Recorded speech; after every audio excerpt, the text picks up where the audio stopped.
राधे राधे दोस्तों, आप सभी का मेरे चैनल पर स्वागत है। आज मैं आप सबको सटतिला एकादशी की व्रत कथा सुनाने जा रही हूँ। कृपया करके इस व्रत कथा को पूरा जरूर सुनें और इसे बीच में ना छोड़ें। माघ मास के कृष्ण पक्ष की एकादशी तिथि 6 फरवरी यानी आज सटतिला एकादशी है। इस दिन भगवान विष्णु की पूजा और व्रत करने से जातकों को मोक्ष की प्राप्ति होती है।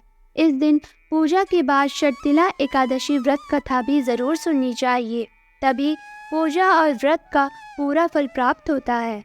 इस दिन तिल स्नान, तिल का उबटन, तिल का हवन, तिल का तर्पण, तिल का भोजन और तिलों का दान, तिल के ये 6 प्रयोग इस व्रत में अवश्य करें। इनके प्रयोग के कारण यह सटतिला एकादशी कहलाती है।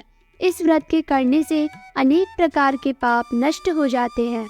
तो आइए सुनते हैं सटतिला एकादशी व्रत की कथा।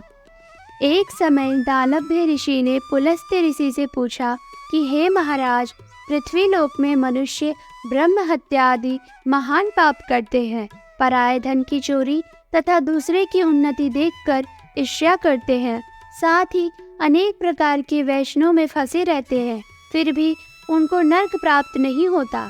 इसका क्या कारण है?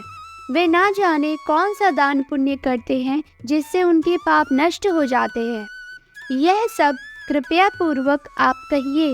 पुलस्त्य मुनि कहने लगे कि हे महाभाग, आपने मुझसे अत्यंत गंभीर प्रश्न पूछा है।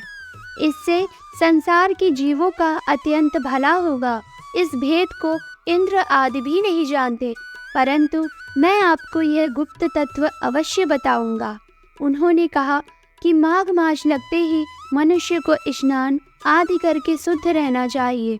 इंद्रियों को वश में कर काम, क्रोध, लोभ, मोह, अहंकार, ईर्ष्या तथा द्वेष आदि का त्याग कर भगवान का स्मरण करना चाहिए।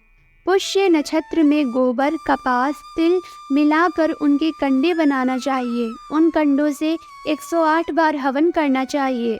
उस दिन मूल नक्षत्र हो और एकादशी तिथि हो तो अच्छे पुण्य देने वाले नियमों को ग्रहण करें। स्नान आदि नित्य क्रिया से निवृत्त होकर सब देवताओं के देव श्री भगवान का पूजन करें और एकादशी व्रत धारण करें।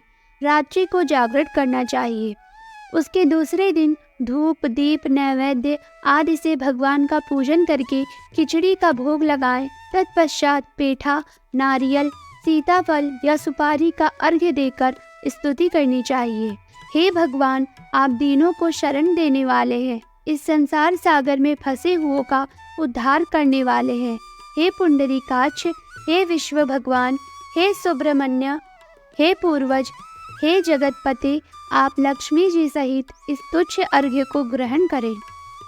इसके पश्चात जल से भरा कुंभ ब्राह्मण को दान करें तथा ब्राह्मण को श्यामा गौ और तिल पात्र देना भी उत्तम है। तिल स्नान और भोजन दोनों ही श्रेष्ठ है। इस प्रकार जो मनुष्य जितने तिलों का दान करता है उतने ही 1000 वर्ष स्वर्ग में वास करता है। इतना कहकर पुलस्त्य ऋषि कहने लगे कि अब मैं तुमसे इस एकादशी की कथा कहता हूँ।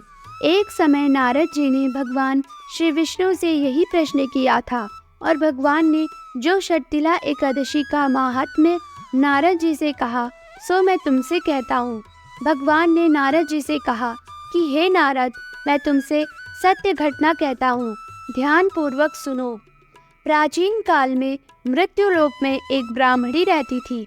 वह सदैव व्रत किया करती थी। एक समय वह 1 मास तक व्रत करती रही। इससे उसका शरीर अत्यंत दुर्बल हो गया।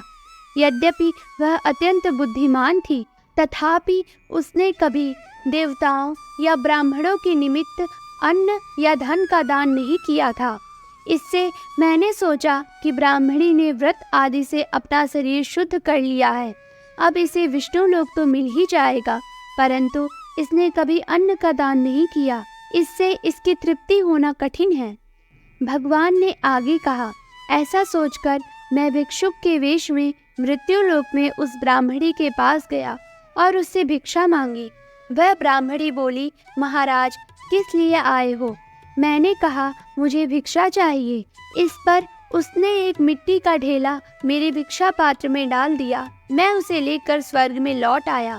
कुछ समय बाद ब्राह्मणी भी शरीर त्याग कर स्वर्ग में आ गई। उस ब्राह्मणी को मिट्टी का दान करने से स्वर्ग में सुंदर महल मिला, परंतु उसने अपने घर को अन्न आदि सब सामग्रियों से शून्य पाया।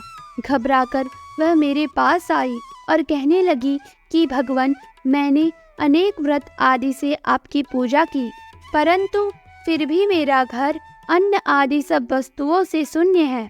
इसका क्या कारण है? इस पर मैंने कहा, पहले तुम अपने घर जाओ, देव स्त्रियां आएंगी तुम्हें देखने के लिए। पहले उनसे षटतिला एकादशी का पुण्य और विधि सुन लो, तब द्वार खोलना। मेरे ऐसे वचन सुनकर वह अपने घर गई।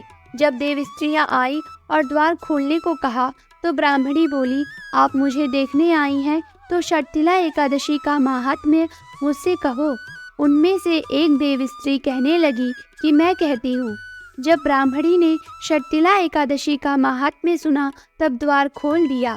देवांगनाओं ने उसको देखा कि ना तो वह गांधर्वी है और न आसुरी है, वरन पहले जैसी मानुषी है। उस ब्राह्मणी ने उनके कथनानुसार षटतिला एकादशी का व्रत किया।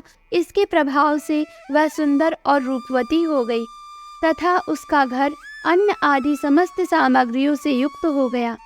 अतः मनुष्यों को मूर्खता त्याग कर षटतिला एकादशी का व्रत और लोभ न करके तिल आदि का दान करना चाहिए। इससे दुर्भाग्य, दरिद्रता तथा अनेक प्रकार के कष्ट दूर होकर मोक्ष की प्राप्ति होती है। तो ये रही षटतिला एकादशी की व्रत कथा। बोलिए लक्ष्मी नारायण की जय। जय श्री हरि। अगर आपको हमारी ये वीडियो पसंद आई हो तो हमारे इस वीडियो को लाइक करें और इसे ज़्यादा से ज़्यादा शेयर करें और ऐसी भक्ति कथा कहानी सुनने के लिए हमारे चैनल को सब्सक्राइब करें। तब तक के लिए राधे राधे। जय श्री हरि।